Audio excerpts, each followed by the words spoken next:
Assalomu alaykum aziz kuzatuvchilarim, kanalimga xush kelibsizlar. Bugun sizlar bilan yana bir bor g'oyibona ko'rishib turganimdan xursandman.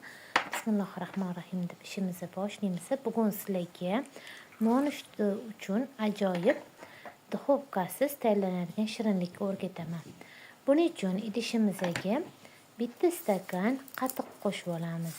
100 gram o'simlik yog'i, bitta dona tuxum, 4 osh qoshiq shakar, ta'bga ko'ra yarim choy qoshiqda tuz, vanilin shakari bitta choy qoshiqda hamda 10 gram razvedel qo'shib turib, hammasini vinchik yordamida bir xil bo'lguncha yaxshilab aralashtirib tashlashimiz kerak. Endi bu suv massamizga 3 stakan un qo'shamiz. Birinchi bo'lib 2 stakanni sitadan o'tkazib qo'shib olamiz. Lapata yordamida yaxshilab aralashtirib xamir qorib olishimiz kerak. Lapatada aralashtirib shunaqa quyuq holatga kelgandan so'ng yana 1 stakan unimizni elekdan o'tkazib olamiz. Shunda hammasi bo'lib 3 stakan un ishlatamiz. 3 stakan unimiz 450 gram bo'ladi. Qo'limiz bilan yaxshilab qorib, yumshoqqina xamir qorib olishimiz kerak. Mana xamirimiz ham tayyor bo'ldi.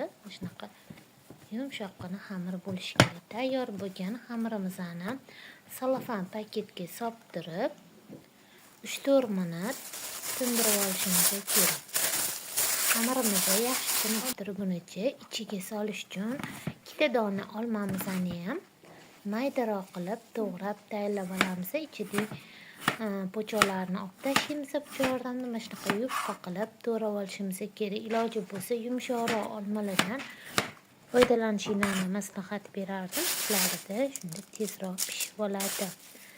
Endi stolimizga kalka qog'oz solib, yumshoqqina xamirimizni qo'yib olamiz.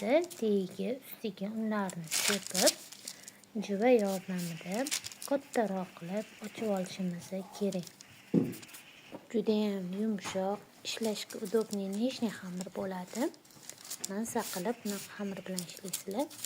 Aziz kuzatuvchilarim, kanalimga yangi bo'lsanglar, obuna bo'lib qo'yishni unutmanglar. Videolarimga bittadan like bosib qo'ysanglar, hammanglardan minnatdor bo'lardim. Shunchalik mehnatimni qadrlayotganingiz uchun hammanglarga kattakon rahmat. Shu ko'rinishda katta qilib xamirimizni ochib olib, to'g'rab tayyorlab qo'ygan olmalarimizni videoda ko'rsatilgandagi qilib terib chiqishimiz kerak.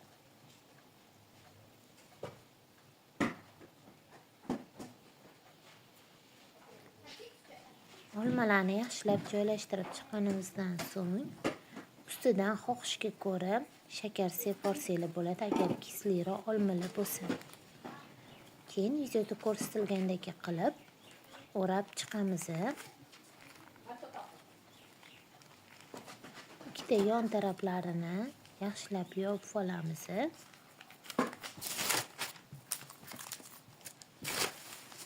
Dumaloq shaklda, rulet shaklda o'rab olishimiz kerak.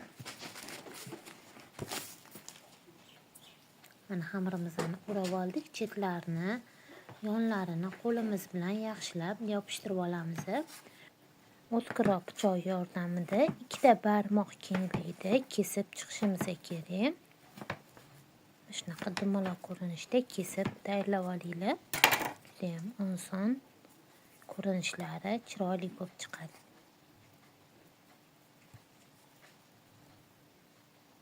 Mana qaranglar, olmalari chiqib turadi.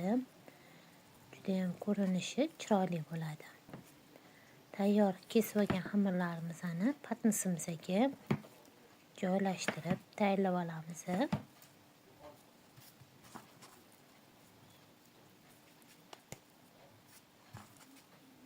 Hamma xamirlarni shu ketma-ketlikda kesib tayyorlab patnisga joylashtirib olinglar.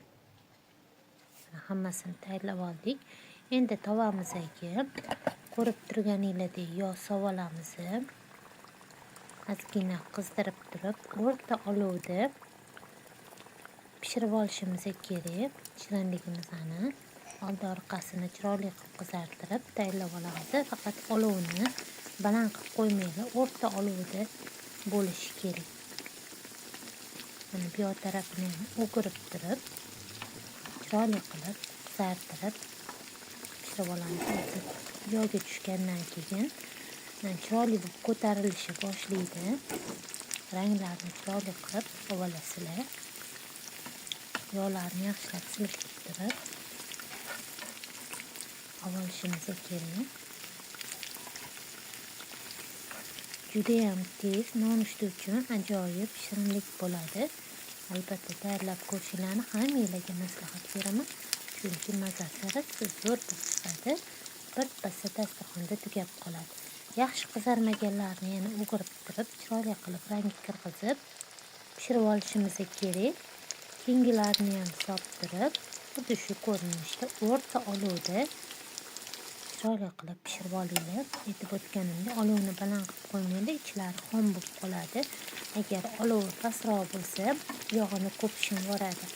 Shunga ahamiyatli bo'lishimiz kerak. O'girib, bu taraflarini chiroyli qizartirib, yog'ini yaxshilab silkitib olamiz. Mana aziz kuzatuvchilarim, ajoyib shirinligimiz tayyor bo'ldi. Ko'rinishi ham juda ham chiroyli bo'lib chiqadi. Mazasi rosa zo'r bo'ladi. Albatta qilib ko'rishinglarni hammalarga tavsiya qilib qolaman. Xohishga ko'ra ustiga shakar upalardan sepsanglar, ko'rinishini yana ham chiroyli qiladi, mazasini yana ham shirinli qiladi. Mana shunaqa hamyog'iga sepib, tayyorlab dasturxonga tortsa ham bo'ladi. Mana ko'rib turibsizlar, ko'rinishlarini juda ham chiroyli bo'lib chiqqan.